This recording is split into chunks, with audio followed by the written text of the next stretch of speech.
व्याज ते कर्ज़ ॾियणु हराम आहे। जेको माण्हू व्याज ते कर्ज़ ॾिए थो उहो गुनाहगार आहे ऐं उहो अल्लाह ताला जी लैनत जो हक़दार आहे, छो त शरीयत पाक में व्याज ते कर्ज़ ॾियणु हराम आहे। उहो फ़ल आख़िरकार माण्हू खे जहन्नम जे तरे में विझी छॾींदो।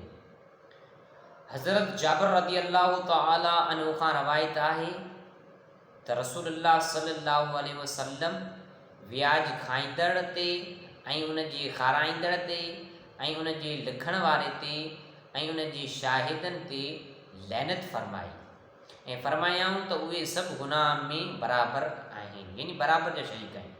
सही मुस्लिम शरीफ़ जे अंदरि हदीस आहे त हुज़ूर अलैहिस्सलातु वस्सलाम फरमायो त जेको माण्हू व्याज ते कर्ज़ ॾिए थो उहो हराम आहे।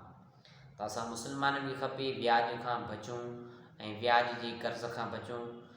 कर्ज़ वठूं मजबूरी में त कोई सुठी माण्हू खां वठूं जेको ईमानदार हुजे, जंहिंमें व्याज न हुजे। त अॼुकल्ह जेके असांजे मुस्लमाननि खे जेके वाणिया कर्ज़ ॾियनि था, त ज़ाहिर आहे वाणियूं त मुस्लमान कोन्हे, उहो हर तरीक़े सां कर्ज़ ॾेई सघे थो।